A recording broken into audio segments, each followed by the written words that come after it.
So can you hear me? I can't hear you, and I have initiated the recording. Okay, thank you. Good afternoon and welcome to the Wildfire Safety Advisory Board August 18th public meeting, everyone. Sorry it's starting a little bit late here. We'll try to make up some time maybe. My name is Tim Cutt. I'm the board advisor. We're going to spend the next few minutes just going over how to participate in today's meeting. The public can participate live in the room here by WebEx or by phone. And please note that public comment may be limited to 3 minutes per participant. Participants by WebEx can log on at https://cpuc.webex.com/cpuc/ Huh? I think you can let them know it's on our website. Yep. Thank you for turning to the next slide. You can see the way to log on by WebEx in the room, the password, and the webinar number. And you will be joined in listen watch only mode. During a public comment period of the meeting, you can left click on the small hand icon to raise your hand. The hosting team will send a request for you to unmute yourself when it is your time to speak, allowing you to unmute yourself on your device and provide your comment. Participants by phone, you can see the information there on the screen. If you wanted to come in by phone, you will also be joined in listen only mode. And if you would like to participate during public comment, please press *3 on the phone and you'll be added to the public comment queue for your comment. Next slide, please. The relevant meeting materials can be located, as you can see on the slide, at energysafety.ca.gov. What we do, Wildfire Safety Advisory Board, WSAB events and meetings, and any public comments that we receive can be found at that website once we have loaded them onto the website. I want to go to the next slide and just run through the board members. We have Jessica Block, Chair, who's present in the room. Diane Bellman, Vice Chair, who's present in the room. Ralph Armstrong, Jr., Board Member, who's present in the room. John Mader, Board Member, who's present in the room. And Christopher Porter, Board Member, present in the room. Board Member Alexandra Seifert is unavailable to make it with us today. I'm now going to turn the meeting over to Chair Block.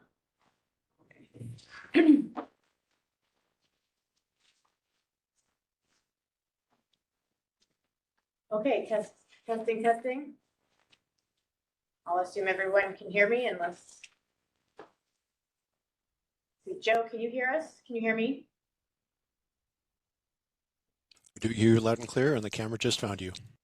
Great. Cool. All right. Thank you, Tim. My name is Jessica Block. I'm chair of the board, and I will now call this meeting to order. Today is August 18th, 2022, the meeting for the quarterly meeting for the Wildfire Safety Advisory Board. I'd like to begin by thanking my fellow board members for being with us today.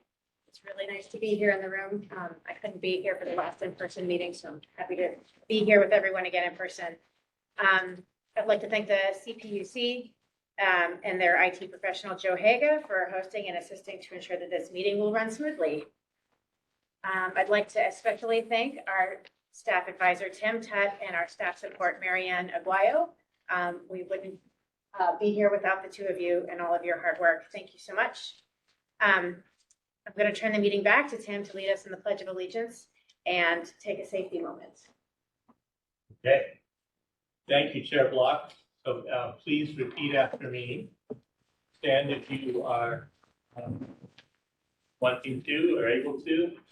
I pledge allegiance To the flag. to the flag of the United States of America Of the United States of America. and to the republic And to the republic. for which it stands, For which it stands. one nation, under God, indivisible, One nation, under God, indivisible. with liberty and justice for all. With liberty and justice for all. Thank you. Next slide, please. So it's time for a safety moment here. We're talking about wildfire safety, and we want to make sure that you're aware that wildfire could be coming to your neighborhood and your house. If you go to the One Less Spark website or program, you should be able to see that. Let's see. Hang on a second.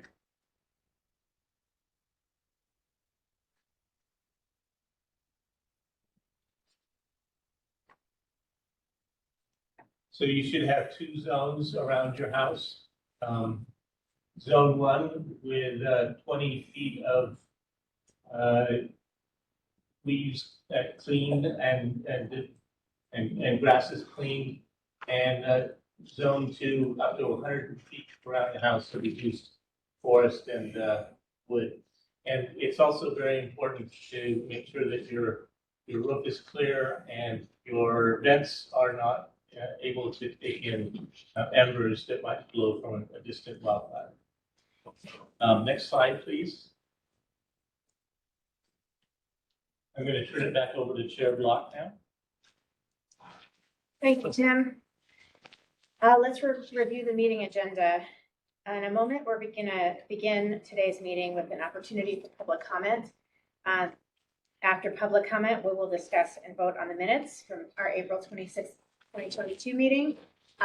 We'll then get an update from Susie Rose from Energy Safety.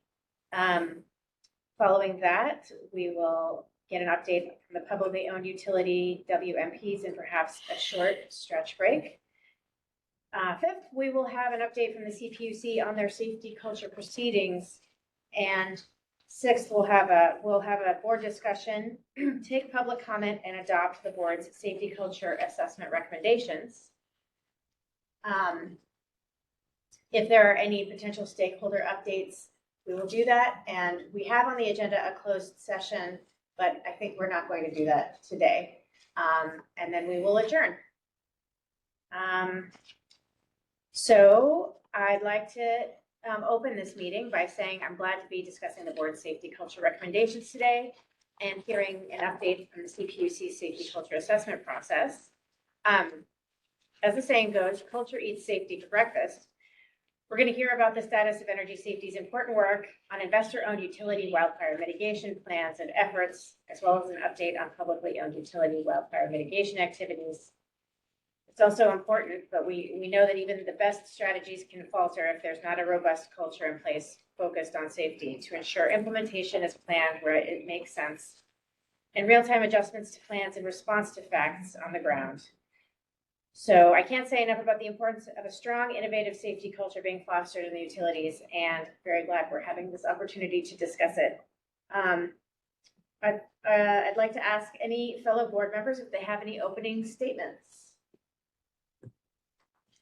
No. All right. Next, we'll move to general public comment. Note that the public can also comment after each agenda item if desired.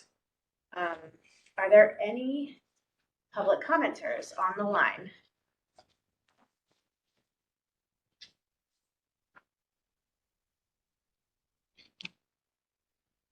And I think, Joe, you had been our mediator for that before. Are you doing that today?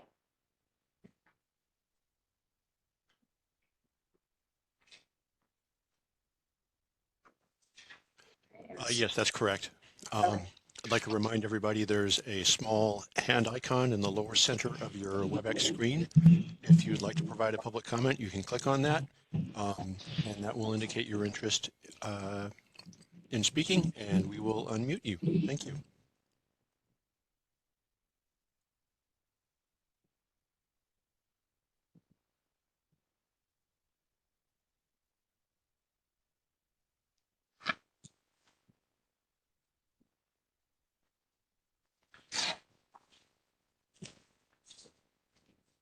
Okay, and Joe, so let us know if there's anybody on the phone line or the WebEx. it looks like if I can see the WebEx properly, it looks like there are no comments from the remote attendees on the WebEx. And I'll just ask officially if there's anyone in the room who would like to make public comment. Okay. Let's check the Wildfire Safety Advisory Board's email box. Tim, do we have any email? We do not have lots. Great. So yeah, and I want to reiterate every time that public comments are really important to us, and we really value people's opinions and information that they share with us. So please do write us. We value it very much. And Joe, I just will check again on the phone or WebEx. Does anybody have anything to say? I see no hand raised. We have only one call-in party, but that's actually one of our panelists. And yeah, no, it appears that there's no interest in providing public comment. Okay, great. Thanks, everyone. So let's move to the minutes for April 26th. I'm sure everyone's had an opportunity to read the minutes. Are there any edits or additions to the meeting minutes from any board members? Yes.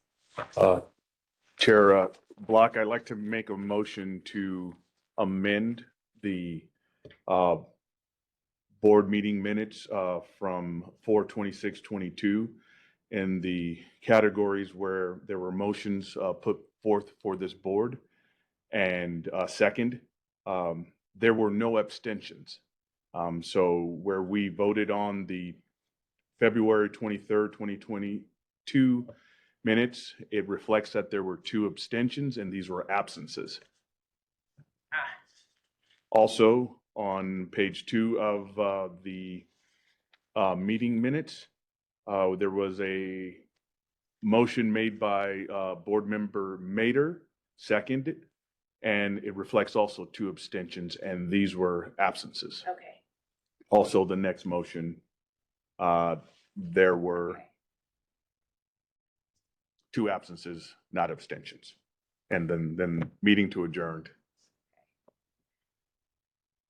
That sounds good to me. So when we're going to make Chairman those, Block, yes. Chairperson. I believe you don't list them as absences according to Robert's rules. It's just ayes, nays, and abstentions. So they should just simply be the 2 abstentions throughout the document should be erased. Yes. Thank you, board member Mader. That's a better way to say it. Cool. Are there any other comments about the minutes? All right. So if we make those, so do I propose that I propose that we approve the minutes as amended. okay. Second. And then we just say, oh, Tim, I think you need to call a vote, correct? I think Chair Block. Okay. Roll call vote on the motion to adopt the April 26th board meeting minutes As amended. As amended. as amended. Thank you. Chair Block, Aye. board member Armstrong, Aye. board member Mader, Aye. board member Seifert is not present, board member Porter, Aye. and vice chair Bellman. Aye. It's 5-4 and 0 abstention or 0 against. Motion passes. Great. Thank you for the vote. Next, we're pleased to be joined by Susie Rose. Susie, are you still there and can you hear us? Oh, there you are. From the Office of Energy Infrastructure Safety, Susie will be giving an update on progress in the Energy Safety Department. Welcome, Susie. Thank you for being here. Thank you so much. Thanks for having me. Hi, everyone. I'm Susie Rose. I'm a supervisor in the Electric Safety Policy Division at the Office of Energy Infrastructure Safety. You'll sometimes see it's written as OEIS, go by the abbreviation Energy Safety.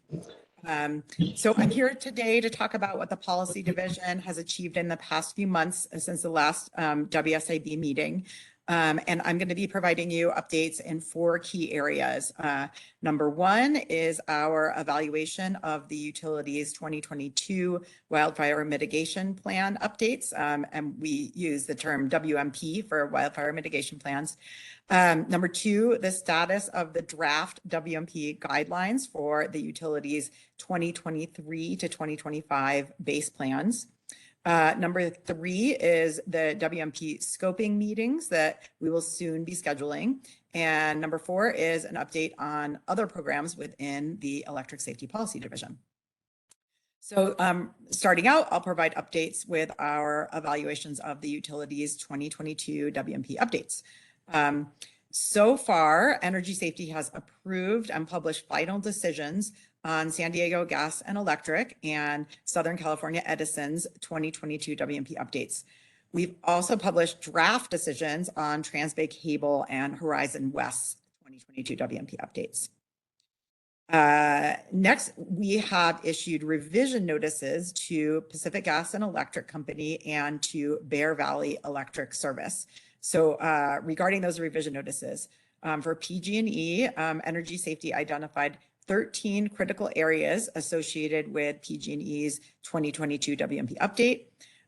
PG&E responded to those critical issues in the context of 3 revision notice responses, which were submitted to Energy Safety in June and July of this year. We already received opening comments on PG&E's revision notice responses, and reply comments are due next week. Our team is currently evaluating PG&E's responses, issuing data requests, and reviewing the opening comments to work towards publishing a draft decision on PG&E's WMP update at the end of September. Next, for Bear Valley, Energy Safety's revision notice identified 10 critical issues. Bear Valley's revision notice response was initially due next week on August 22nd, but Bear Valley requested a week-long extension, which we just granted today. So the revision notice response from Bear Valley is now due on August 29th. Moving on to Liberty and PacifiCorp, Energy Safety issued rejection notices to Liberty and PacifiCorp because both of those utilities submitted incomplete 2022 WMP updates that did not include all the information required by our WMP update guidelines. Liberty and PacifiCorp then each submitted revised 2022 updates on July 15th. And Energy Safety has thus far received opening comments on the 2 WMPs, the new WMPs refiled earlier this week. We're currently evaluating those opening comments as well as the WMP updates, and we plan to issue draft decisions for both Liberty and PacifiCorp by the end of September. Next, turning to the draft 2023 WMP guidelines. So 2023 will be a new base year for the utilities WMPs. What that means is that each utility will be required to submit comprehensive plans for the next 3-year WMP cycle, which covers 2023, 2024, and 2025. Energy Safety aims to publish our draft guidelines within the next month.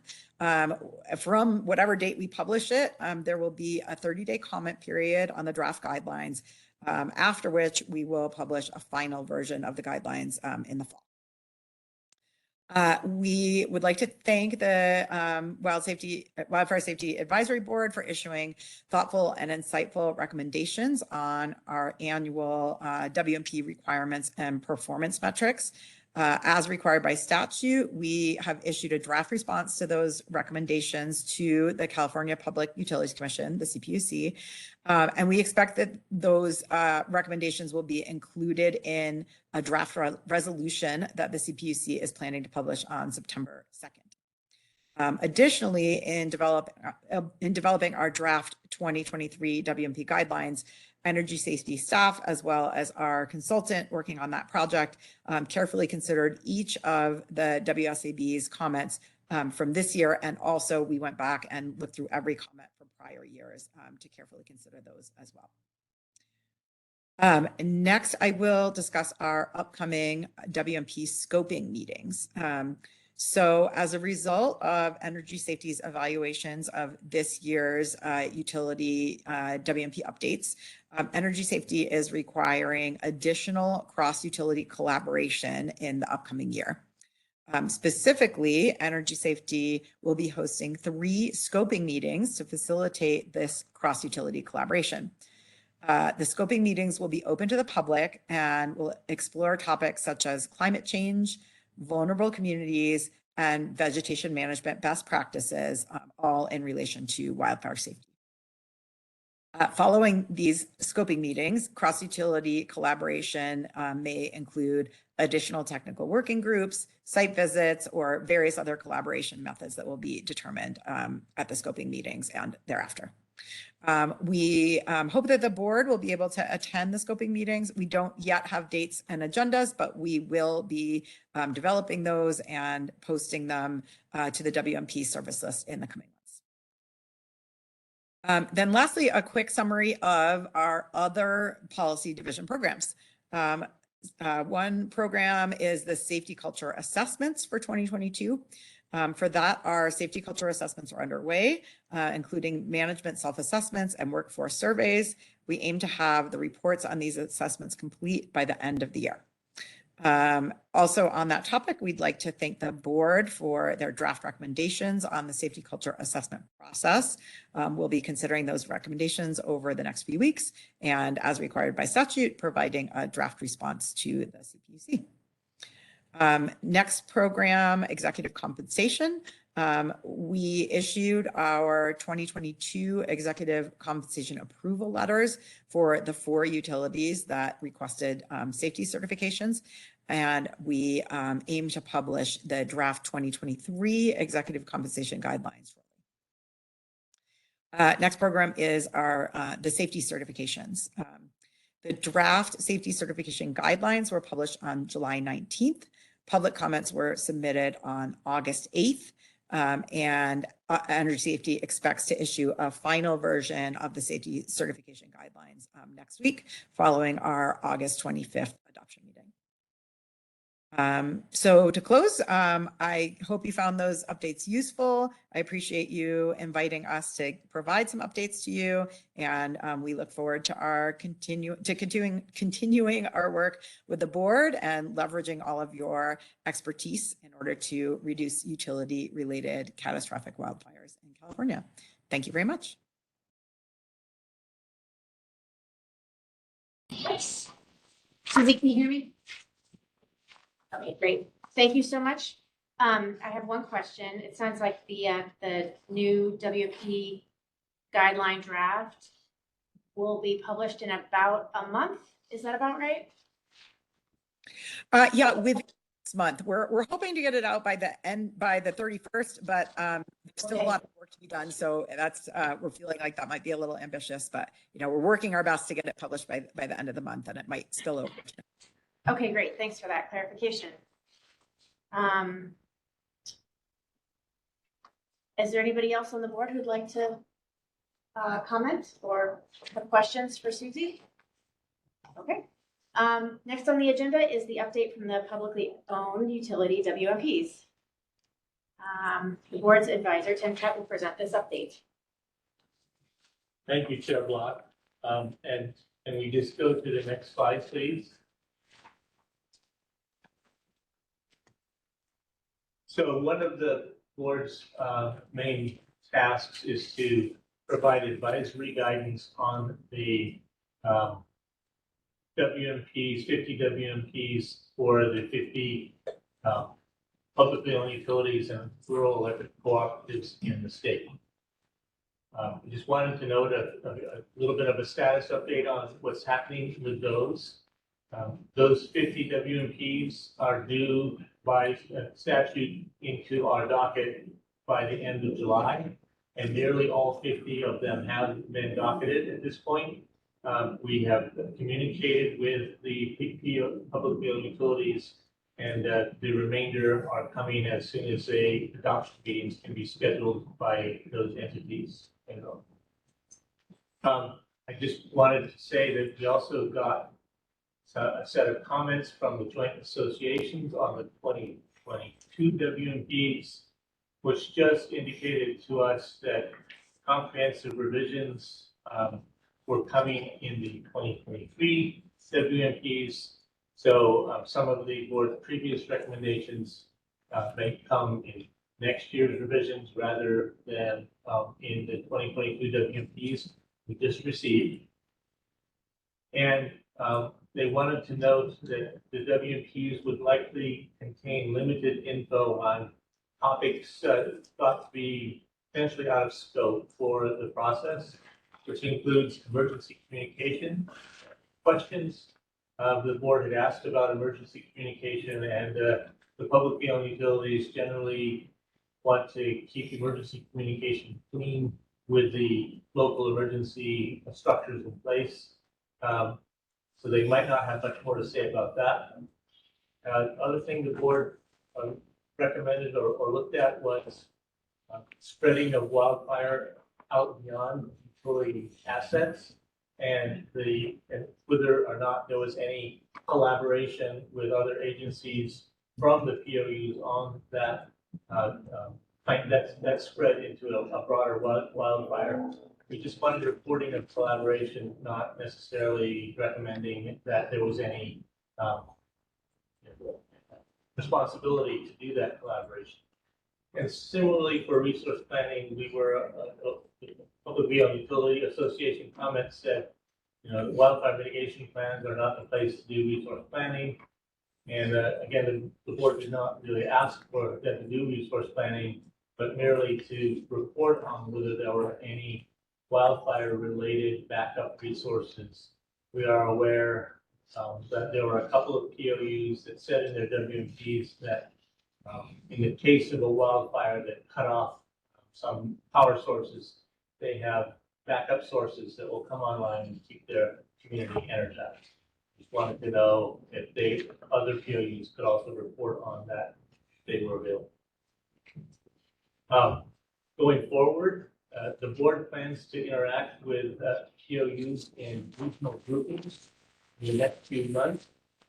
We looked at groupings of the 50 POUs. You can see on the slide there's the Redding grouping, all located up in Northern California. And that will divide up the burden of the 50 POUs to some extent into different areas. There's a Sacramento grouping, a San Francisco grouping, a Central Valley grouping, and 3 LA area groups. And we would then expect to go to those regional areas and hold some kinds of meetings and schedule site visits to observe relevant vegetation management and grid hardening and wildfire mitigation prospects. That's our work plan going forward for the POUs and the 50 WMPs we have to review. And I'll turn that back over to Chair Block. Thank you, Tim. Are there any comments or discussion items from the board on Tim's report for the POUs? I think I'll say it now and then I'll say it again at the end of the meeting that we're planning to review the POU WMPs and discuss them in our next quarterly board meeting on what we're estimating November 16th and having that in Los Angeles. Should we take the stretch break? Board? I'm good. We can power through. We're gonna skip the stretch break. Okay.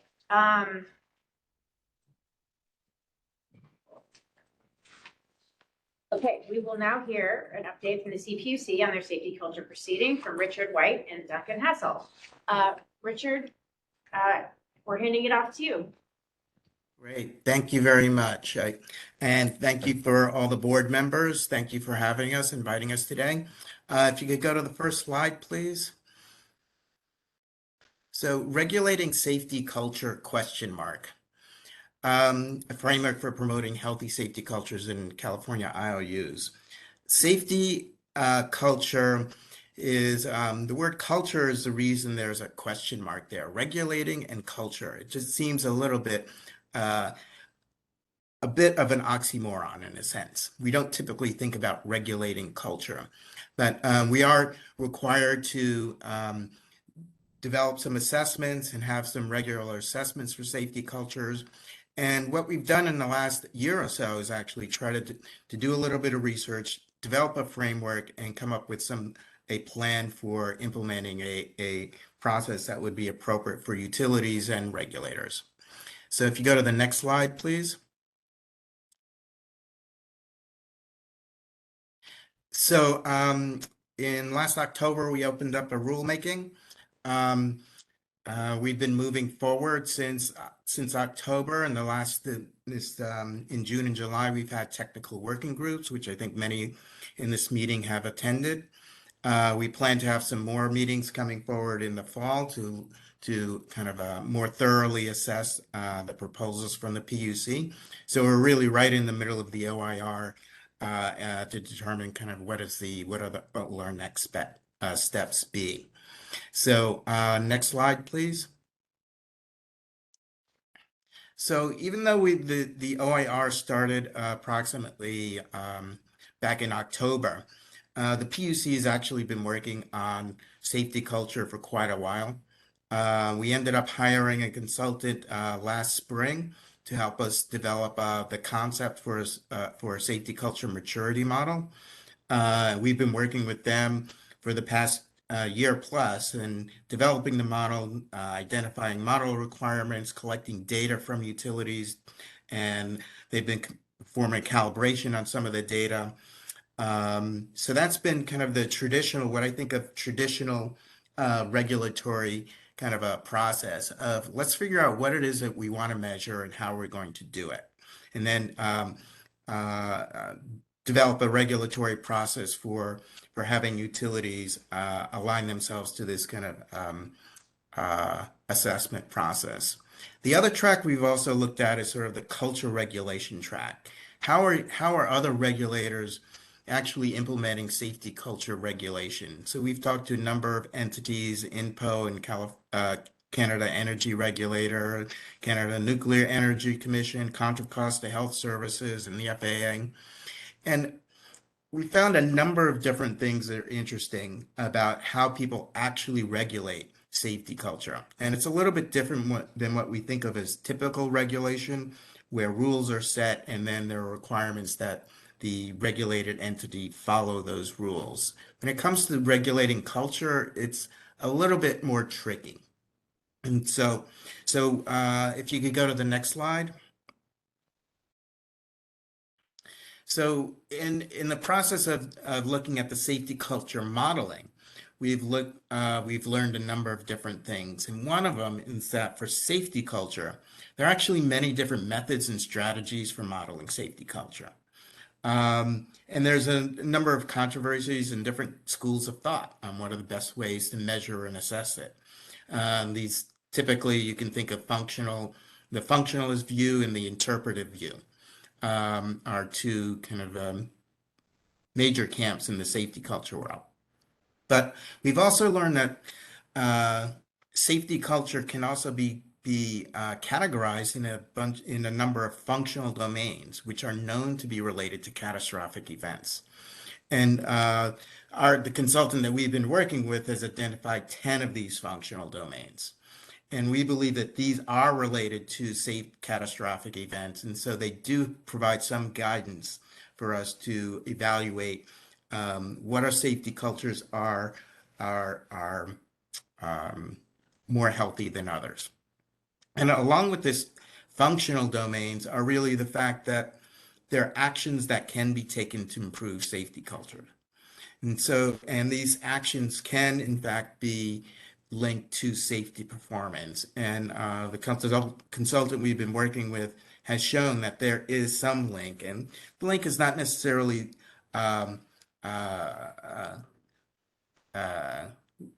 proof positive of a direct relationship between one action and a reduction in safety performance, but there is a relationship there's some relationship between safety culture and performance that we believe can be demonstrated. However, the link is not really 1000% clear. Some areas of safety culture are more easily evaluated than others, and so this is there are many strengths and weaknesses in the model that we really need to understand a little bit better as we go forward. And also, safety culture is not homogeneous. Within an organization, there are many different types of safety cultures. And so it's very important to understand what are the safety cultures that we're looking at, where are they, which ones are most important, and how do we evaluate the ones that we're really most interested in. But the bottom line is really safety culture modeling in general is really this evolving science. It's not a very, I don't want to say immature science because there are people who've been looking at this for decades now. So there is a real understanding of the science, but it is evolving and there is a lot to learn. Next slide, please. On the regulation side, we've also looked at safety culture regulators, and there are a number of things that come across over and over again when we talk to regulators. And one is that safety culture is really owned by each IOU. It's not owned by a regulator. The company really has to take ownership for its safety culture, drive it forward, and really develop it. And there can be many kinds of culture. There doesn't necessarily need to be one specific culture that is the be all and end all of safety cultures. So that's really why it's important that each company develop its own safety culture based on its own history, its strengths and weaknesses, and so on.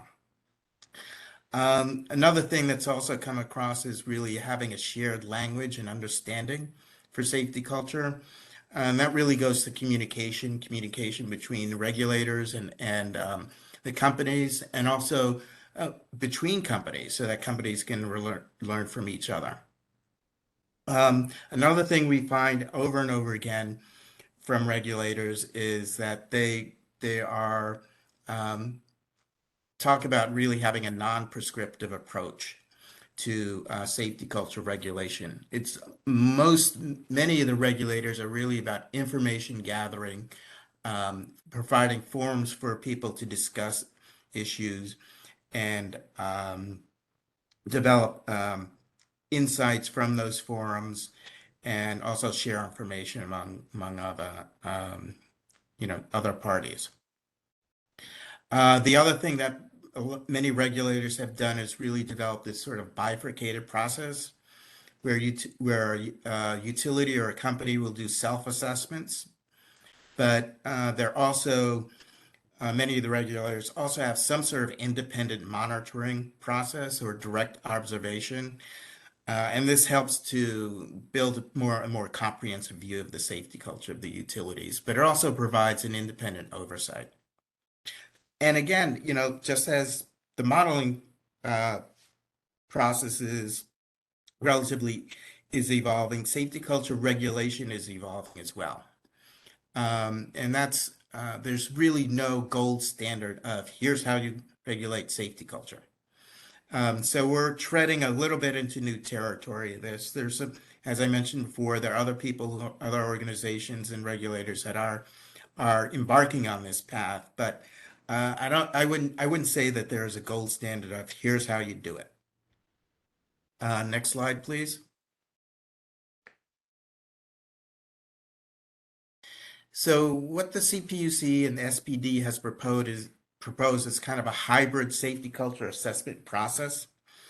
So the process really, first and foremost, I think respects that safety culture is owned by each IOU. We're not trying to tell the IOUs, here's the safety culture you should have, so go forth and build it. We want to kind of understand what the safety cultures are for utilities, what works, and how to support them and make those cultures better, stronger, and more healthy. One of the things we also think is very important is having a common framework and a tool set that can be used in all safety culture assessments, something that we think that common language will help understanding, communication, and also learning. One of the things that the consultant Duncan's going to talk about is really our kind of some specific tools that they've developed, which we think are the right set of tools to be deployed. We also believe, like many others, that IOU self-assessments are very important, but using this framework.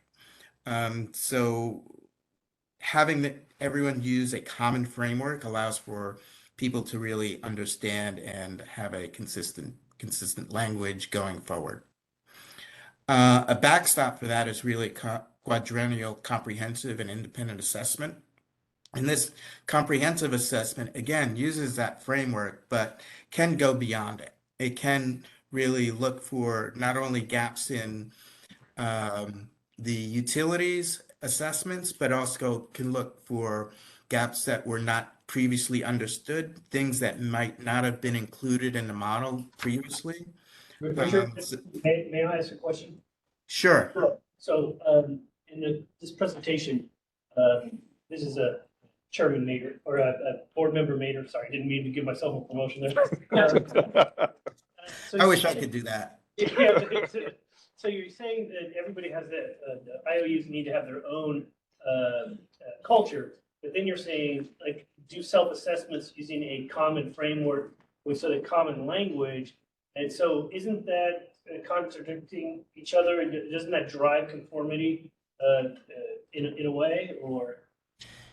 So that is a bit of the challenge. One of the challenge is of having a common language without prescribing how they use that language and the things that they stress or emphasize. The main thing about the common framework is really creating a language of things that are known to be have a relationship to catastrophic events, going back to these 10 functional domains. And there's a knowledge base that has been built in safety culture science that these categories and domains have a relationship to safety performance. And so we want to understand and assess along those domains, but at the same time, we also don't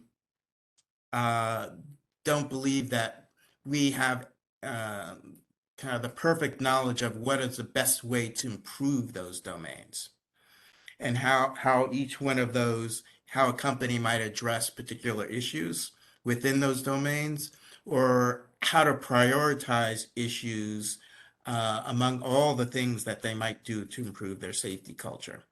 So we're, I think, giving some language and some basic tools and some basic framework for things that they can build upon. I'm not sure if that answers your question, but I think you got to a bit of the challenges. Yes, you answered my question very well. Hi, Richard. It's Diane Fellman, Vice Chair. Richard and I used to work together. Nice to see you, Diane. Nice seeing you. Would you give us an example of what you just said, a concrete example, or will the consultant be providing that? Well, the consultant can talk a little bit about that. Let me think of a couple of things. Well, I would suggest, I don't want to push your question off, but I would suggest that when the consultant talks about this 10 particular domains, we might be a better chance to talk about examples. I can't think of something right off the top of my head. That's fine. But I will come back to it. I will jump in because something will come up as soon as when I think about it. I'll come up with one for you. So why don't we roll on to the next slide? So implementation for this process is really about thinking about a continuous improvement process. As I mentioned, there's a comprehensive safety culture assessment, which is done by an independent entity that's required by SB 901. We also believe that as part of this comprehensive assessment, it's a good opportunity for us to assess how well the model is doing at assessing safety culture. And so it gives us an opportunity to tweak the model, so to speak. and provide utilities with kind of the latest, greatest kind of understanding of what practices have the best and greatest impact. And so each year, following the comprehensive assessment, the utilities would go through and do their own self-assessment, again, using the same framework and language, but they have the ability to make their own judgments about where to focus their attention, so to speak, in their assessments. Next slide, please. This one is essentially kind of gives a little more detail of that cycle in a timeline. And the main point on this slide is really to emphasize that the utilities are in control of their own self-assessment. They do an assessment and they make some judgments about what it is they need to do in order to improve their safety culture. So in this view, it's not the PUC mandating that the IOUs should do a certain thing to improve their safety culture. It's the IOUs which are making recommendations based on their own assessment. And what's very important is that the IOUs then report in a public forum such as this about what they intend to do, what their findings were from their self-assessment, and what their plan of action is over the next year. And so there's a public forum, there's a public understanding of what the utilities believe are the challenges they face and how they expect to meet those. And this happens over a 4-year period. And then at the end of that period, again, we do another comprehensive independent assessment using essentially the same criteria, but potentially in more depth, to kind of act as a backstop. And also, since we would expect to do a more comprehensive review to find other issues that might not have been identified previously. So that's the basic understanding and process that we're proposing. Again, we're in the middle of the OIR, so this is still in flux. And so I just wanted to present this for your consideration. So now I'd like to move on to the next slide and pass it over to Duncan, who can talk a little bit more in depth about the model itself. It will, you might think of it as being very prescriptive, but Duncan can talk about that a bit. And also, I'm not forgetting about your example. I'll be happy to give you an example about the difference between being prescriptive and having the utilities to have flexibility and kind of guide their own processes. So Duncan, I'll pass it over to you. Thanks, Rich, and good afternoon to everyone in San Francisco. I'll do a quick voice level check first. Can everyone hear me okay? Look like you're all very small on the screen. That looked like a thumbs up, and I'll assume that there'd be more objections if I was too quiet or too loud. We can hear you. We can hear you. Thank you. Perfect. Thank you. If we could move to the next slide, please. So just outlining a couple of assumptions that have been really foundational to the work that we've done, and I must credit BSMS and in particular my esteemed colleague Dr. Dominic Cooper, upon whose 30 years worth of experience in this field all of this work has been based. So as Richard said, fundamental to all of this is the assumption that safety culture is it's both under the control of the utilities, and within the utility, it is principally under the control of the executive and senior management. So all of the work that we've done has been very heavily focused on assessing safety culture at the highest level of the utility organization. The model that we've developed that I'm going to talk about this afternoon is used during an assessment that is designed to create a broad array of options for the utilities to drive their own improvement. And just beginning to touch at the question Rich was asked a moment ago What we're looking to do, we see huge opportunities for improvement in safety culture, and we think that the model covers a broad array of subjects, and that any assessment is going to provide a really wide range of options for the utilities to focus improvements. Combined with the fact that safety culture is a very long-term, or improving safety culture is a very long-term initiative. We're talking 5 to 10 years here, that the utilities will be able to pick from the areas of potential weakness that align most closely with their business priorities.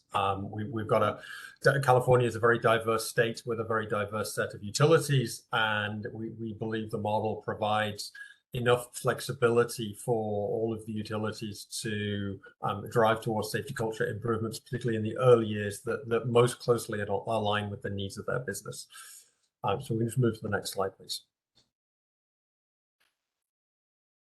So the model we've developed exists in 3 tiers.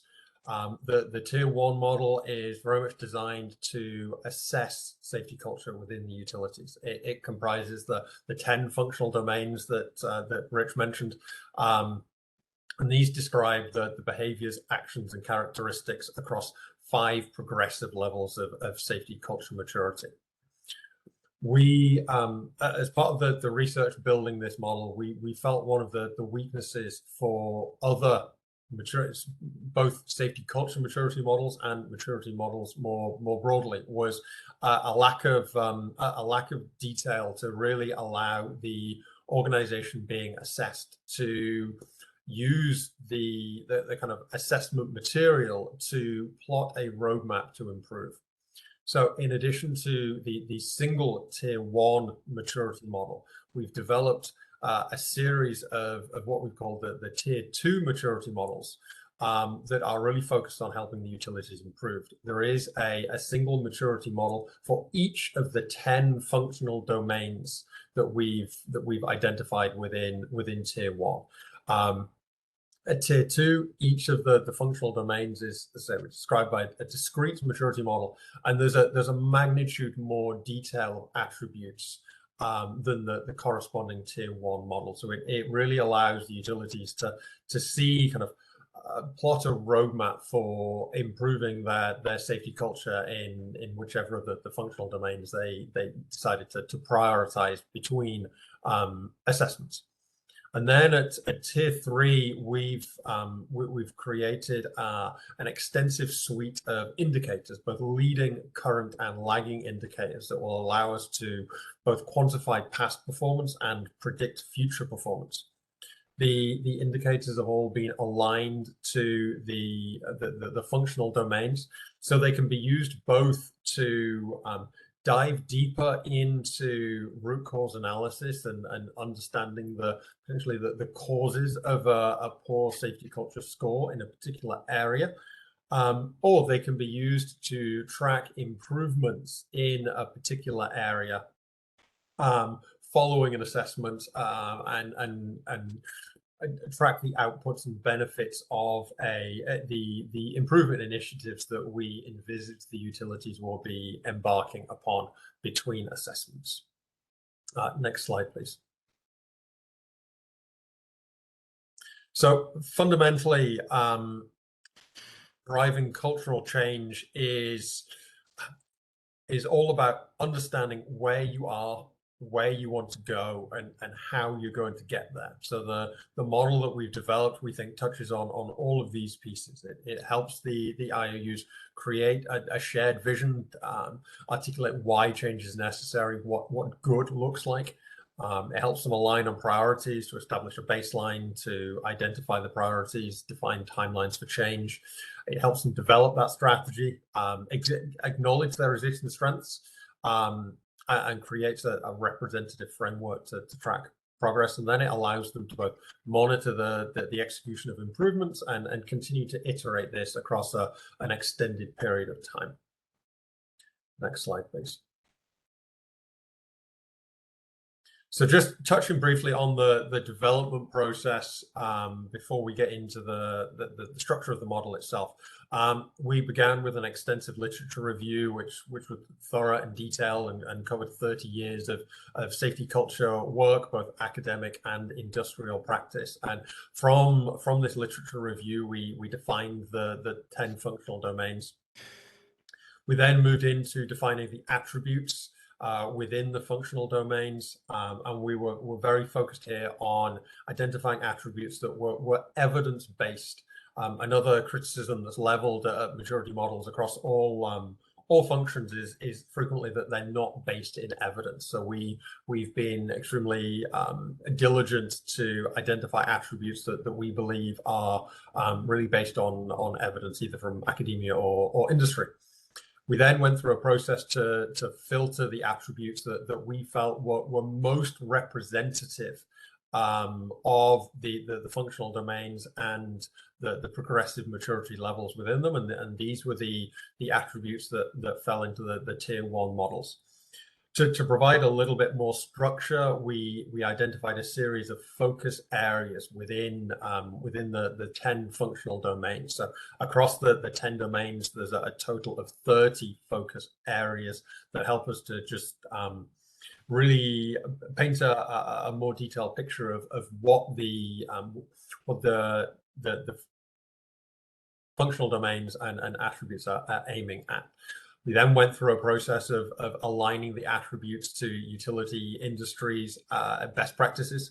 We took an extremely broad net in trying to identify relevant attributes to begin with across multiple industries, including those in which safety culture has been I think more prevalent over the past 20 years than it has been within utilities. So that exercise to just really align it to the language of utilities and common practices of the industry was important.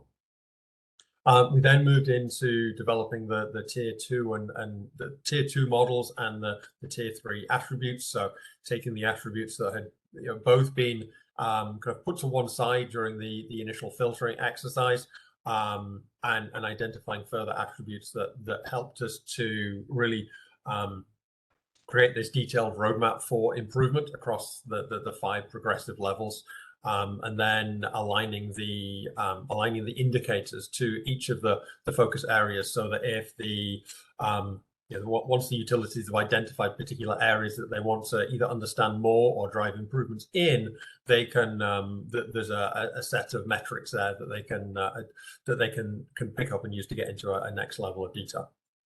And then the fourth and final step, and one of the most important, was we went through an exercise to calibrate the model.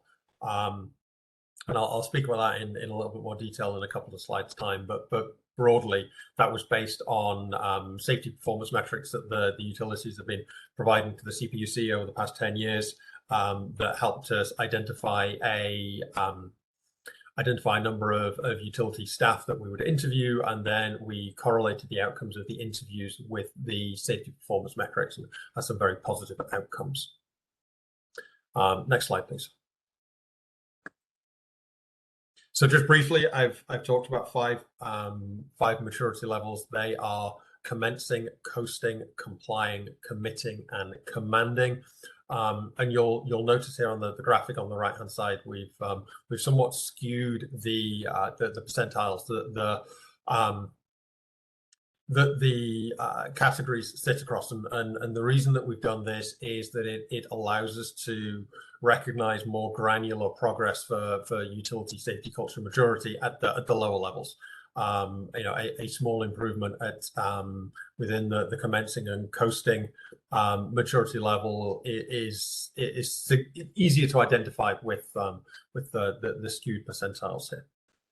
And it gets significantly harder as your safety culture improves and you move into the committing and commanding levels. That the same kind of level of improvement requires a significantly higher level of effort.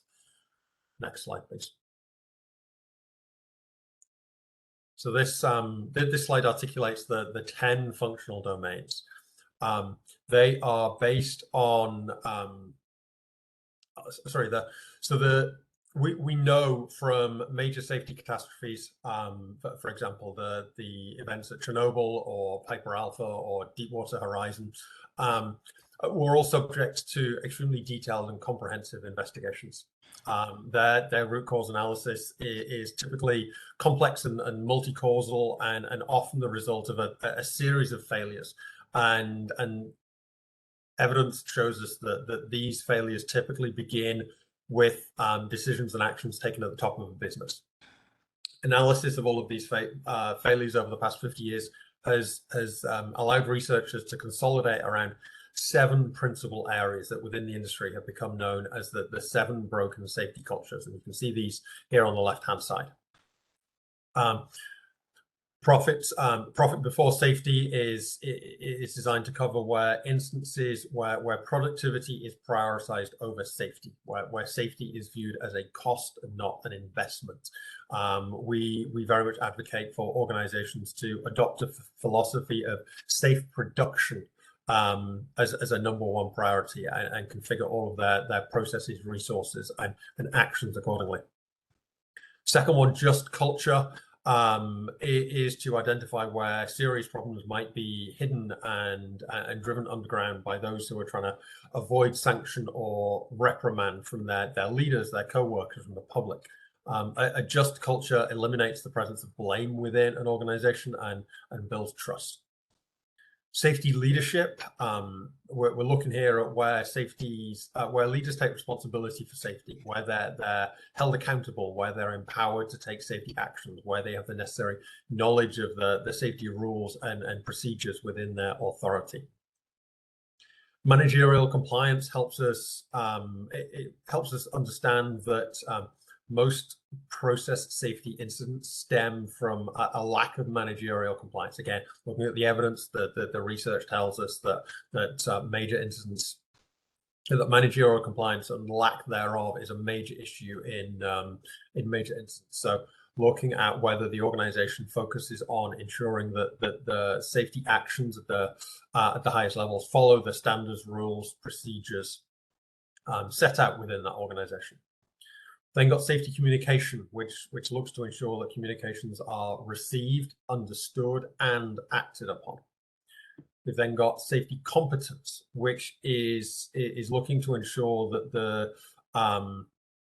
the organization is ensuring and enabling that the competencies are defined and mapped for safety critical jobs.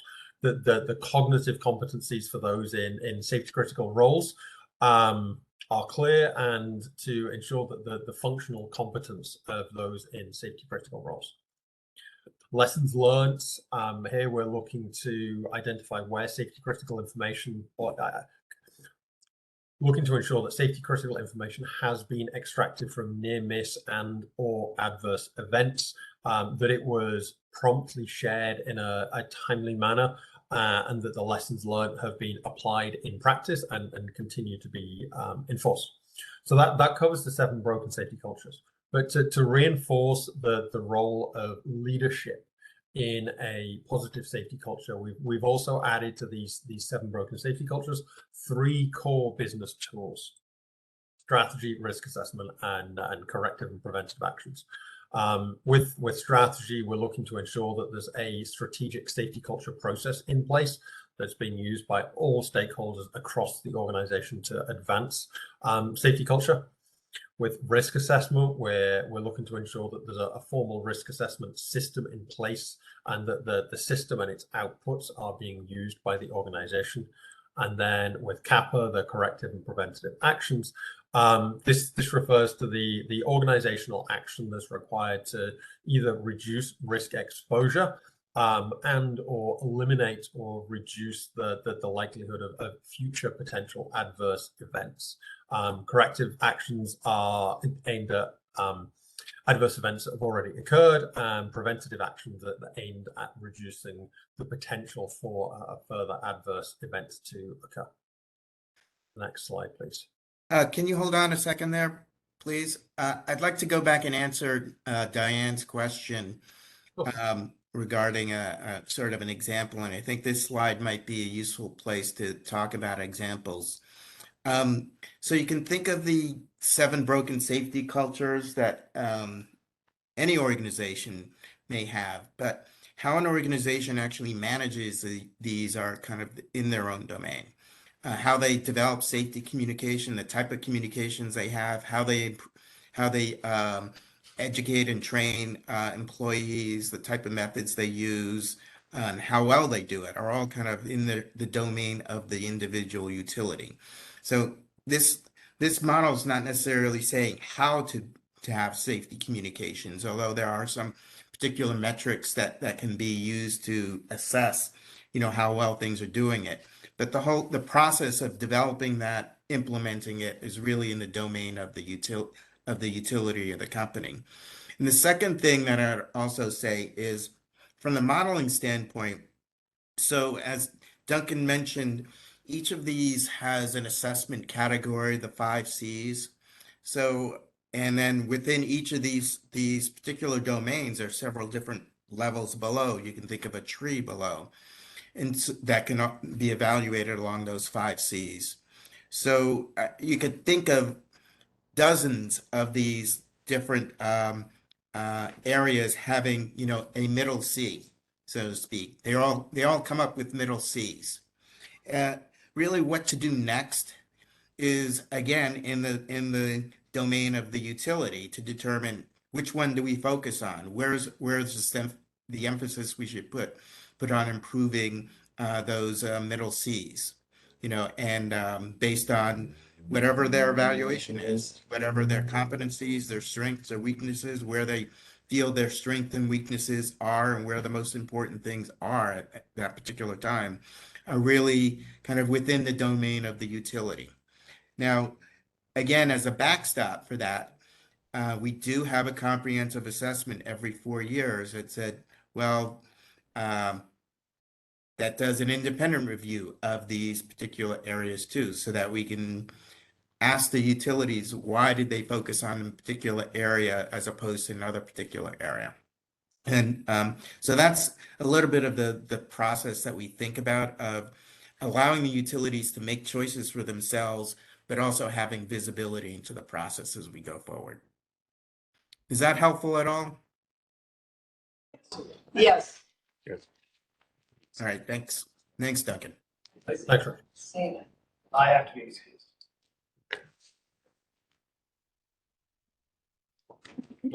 I'll continue. Can we have the next slide, please?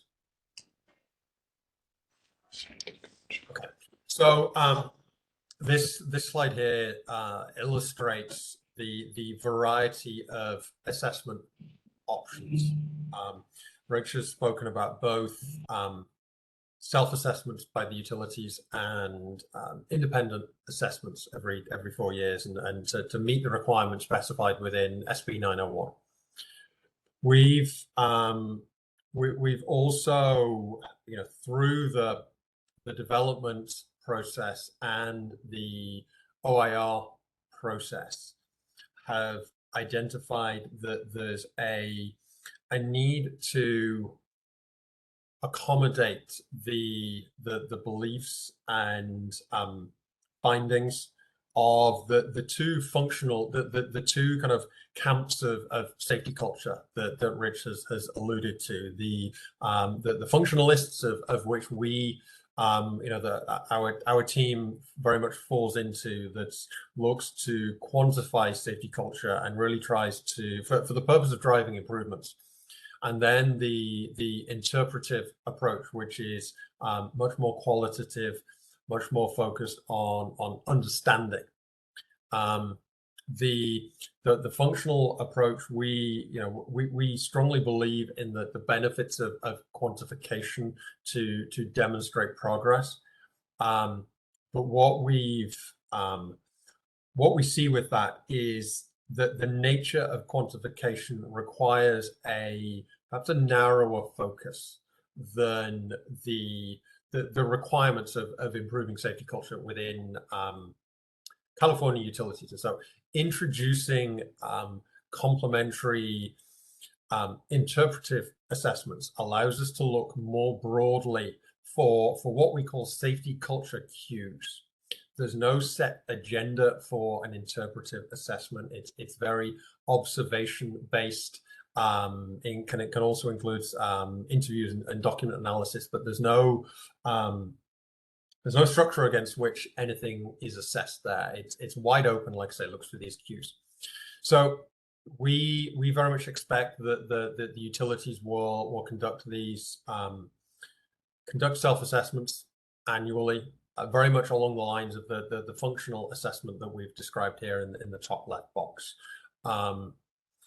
As part of the broader, if they wanted to reinforce that assessment, they could also conduct an interpretive assessment that looked more for the safety cues and using some clever statistics. The qualitative data collected within that assessment can be turned into quantitative data and combined with the functional assessment to effectively triangulate the outputs of that first assessment. So we're looking here from multiple different perspectives, following the best practices of research to ensure that what we're finding is reliable.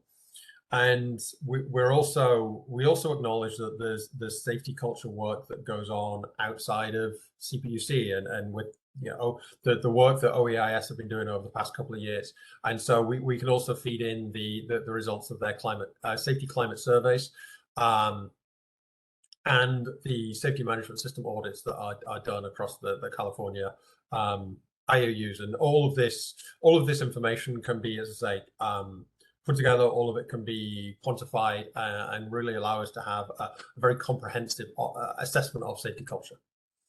I do just want to speak a little bit more in detail about the functional assessment, though, looking across the 10 tier 1 functional domains. The process that we've defined begins with a series of focus groups that we envisage for the larger utilities. Would include round about 150 senior leaders from across the organization and a kind of a diagonal cross section across the rest of the organization. Within these focus groups, the attendees will be asked to score themselves in the various functional domains, and for each score, they will be asked to cite evidence that they believe exists within the organization in order to justify their score. We then move on from the focus groups to a period of document review, and the idea with the document review is really to go in and identify all of the evidence that was cited during the focus groups and review it and validate that the documentation really does reflect the understanding of the attendees of the focus groups.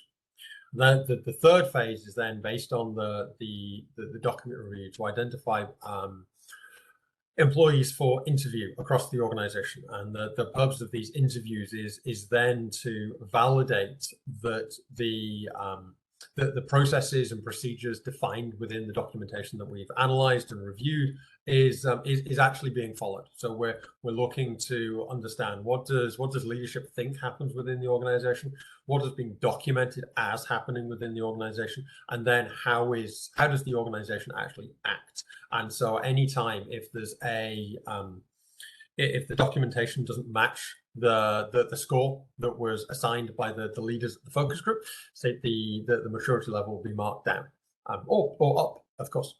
And then again, if the interviews don't reflect that people are, the interviews identify that staff aren't following the processes and procedures as defined, then again, we would see that the maturity score would be marked down. So the advantage we see of the process we put together is that it stands up for both independent assessment and for self-assessment, because it's highly auditable. So a self-assessment completed by the utilities following this methodology would have a huge amount of information that will be provided to the PUC for review. And effectively the quality of the assessment could also be measured by the PUC to ensure that it was fully representative of the entity's safety culture. Next slide, please.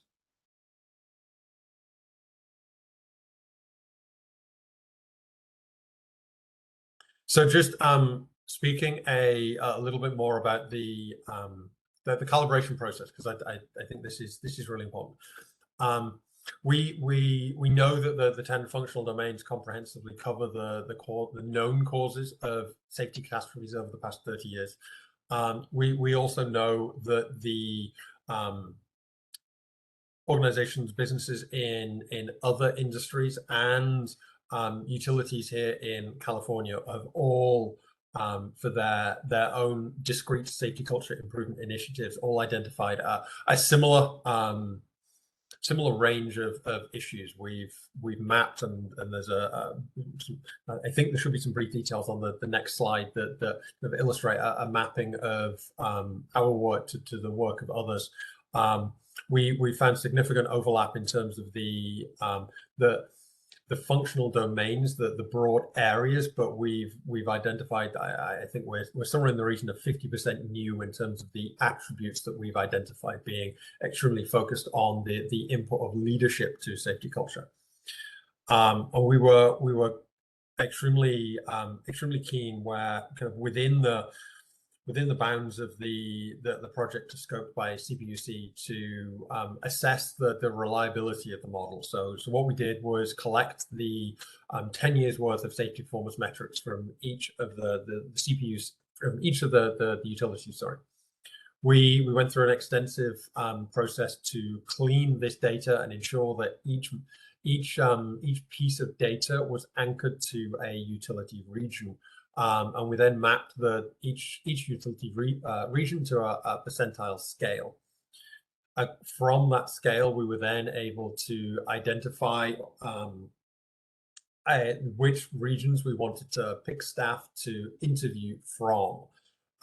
We gave the utilities two levels of priority of staff, folks involved with inspection and maintenance, asset owners, construction managers, and then regional health and safety managers, asset management staff, and operations staff. And so we, across those categories and across the regions, we ended up with a cross-section of 60 utility employees to interview. Based on, we then developed a series of 10 questions that were based on the maturity model functional domains that each interviewee was asked. And then based on the output of those interviews, we were able to score effectively the safety culture of each region. We then sought to measure the correlation between the safety performance metrics as collected from the utilities and the safety culture as measured by the maturity model. And for metrics relating to personal safety, we found that we had statistically adequate reliability. And for those of you familiar with scientists and researchers, adequate is extremely complimentary. Adequate was, we were absolutely delighted to get to a point of statistical adequacy, and we also measured a negative, a good correlation of negative 0.72. Between the safety performance metrics that measured personal safety and the aspects of the maturity model that are looking in the same areas. We also looked at process. We sort of broke the results down and looked at the process safety metrics as well. The results there were more complex, and I think a detailed discussion of them is probably beyond the scope of this meeting.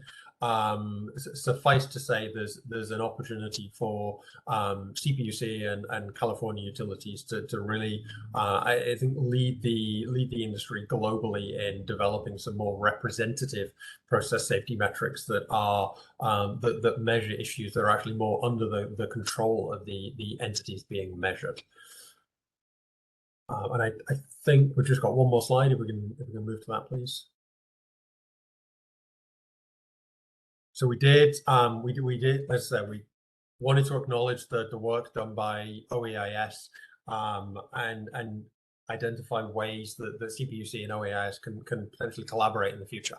Obviously, we've all got similar objectives here to improve the safety culture of California utilities and to reduce the number of catastrophic incidents that affects the state of California. OEIS engaged BCG in 2020. They created 5 tools, one of which was a utility wildfire maturity model, and then a utility survey. As members of this this group are probably aware that the maturity model that BCG created was very focused on the very technical aspects of wildfire mitigation, and so almost a zero overlap with the work that we've done. The utility employee survey was 2 parts. It was the utility survey was both an employee survey and a utility self-assessment. The employee survey was a measure of safety climate, as indicated by the use of a Likert scale there. The ranges from strongly agree through strongly disagree, which is known to measure effectively sentiment in the moment, and is known to be highly variable, as opposed to safety culture, which is long term and much slower to change. We've also mapped, and if we click forward one, we should see a couple of tables appear on this slide. We just move to the next slide, and I think a couple of tables should appear in place of the OEIS maturity model. So we also mapped the functional domains that we identified to the areas of both the employee survey and the utility self-assessment. And so again, we can see here that we've got sort of 70%-ish coverage in terms of the areas that are common to both, but we've also got a number of areas that we've identified much less overlap. So really, I think identifies a number of opportunities for collaboration between the 2 entities in the long term. And as we highlighted on the assessment slide earlier, really believe there's long-term value in ultimately combining all of the data sets and driving towards common goals together. I think that should be my final slide. Thank you very much. I have one question. You detailed the process very well. It sounds like there's a lot. So when you spoke of the hierarchy of employees within the utility that you did the interviews, I'm not quite sure how to ask this question. To what extent can you ensure for truth or anonymity in the process? So you can get to where I'm trying to. I can. Yeah. So I think that was probably the hottest topic with the utilities in setting all of this up, and I will acknowledge that ultimately everyone we got to a point where everyone complied. We interviewed staff from all of the large utilities. So there's a couple of pieces to this. Firstly, within the calibration was done entirely by my colleagues at BSMS, and within their team, they split the work of assessing the safety performance data, the safety performance metrics, and conducting the interviews. So there was no overlap in terms of personnel that conducted the work. Additionally, the interviews were all conducted in secret. We signed confidentiality agreements with a number of utilities, and the transcripts ultimately the transcripts of all the interviews have been destroyed, and the only data that has been retained is the correlation exercise, which is entirely anonymous. Obviously, without further efforts and for the purpose of calibration, those efforts would have been extremely difficult. We cannot guarantee the accuracy of the answers, beyond all of our absolute best efforts to create a, ultimately a safe space for the individual respondents, and an extremely experienced interviewer who has, been working in